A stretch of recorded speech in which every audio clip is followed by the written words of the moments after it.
মেয়ে জিদ করছে মন্দির যেতে, তো মঙ্গলবার দিন আসলো। আমরা ভাবছি না, অনেক দিন থেকে গাড়ি পূজা দেওয়া হয়েছে না মন্দিরে, তো মন্দিরে একটু গাড়ি পূজা দিলেই। সব ফার্স্ট আমরা গিয়েছি পাম্পে আমরা তেল ভরাইলাম। তেল ভরে এখন আমরা যেমকে রংপুর গাড়ি সার্ভিসিং করাইবার লাগিয়ে সব দিকে গাড়ি সার্ভিসিং বন্ধ হয়ে গেছে এখন, মানে অনেক লেটে বাড়িছি আমরা, 7টা বাজে গেছে। তো এদিকে যখন সার্ভিসিং সেন্টারে আমরা গেছি, গাড়ি সার্ভিসিং করা শুরু হয়ে গেছে। তারপরে আমি দেখছি এদিকে মরিচ গাছ লাগানি, মরিচ গাছ দিকে আমার ইচ্ছে তো করছে একটা দিকে মরিচ ফাড়িলে, কিন্তু ফালতে না ফার্স্ট টাইম দেখছি মরিচ গাছ লাগানি সার্ভিসিং সেন্টারে। এদিকে যখন ফর্ম দিয়ে পাল্টে সার্ভিসিং করা গেছে, তোমরা একবার দেখি এখানে সার্ভিসিং করে, খুব ভালো সার্ভিসিং করায় তারা। তো এটা জানতে আমার কমেন্ট করি। এদিকে দেখো হাজব্যান্ড বেলকিনাথ ব্যস্ত হয়ে গেছে। তারপরে আমি গেছি মিষ্টি কিনার লেগে। তো মিষ্টি কিনে আমি পূজাও দেওয়া গেছে, ক্লিপটা লইতে পারছি না। এদিকে পণ্ডিতজি পূজা দিলে এরা। তো পূজাটা তারপর আমরা আবার যেমন মন্দিরে, যেহেতু মেন হিসেবে আসলে তারা মন্দিরে দর্শন করাইতে পারছি না, হনুমানজি তোমরাও দর্শন করাই দিব।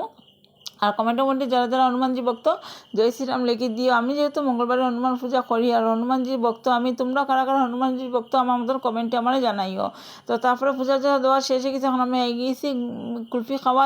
যেহেতু গরম অনেক বেশি আসলো, আজকে নিরামিষ, আমি অন্য কিছু খাওয়া হইতো না। তো আজকে আমরা কুলফি খাইয়ে এদিকে মেয়ে আইসক্রিম খাওয়া ব্যস্ত। ভিডিওটা যদি ভালো লাগে তোমরা তো একটু আমার কমেন্টে জানাইও, আর ভালো লাগে লাইক কমেন্ট শেয়ার করে দিয়ে দেখাবার একটা ব্লগ নিয়ে। টাটা।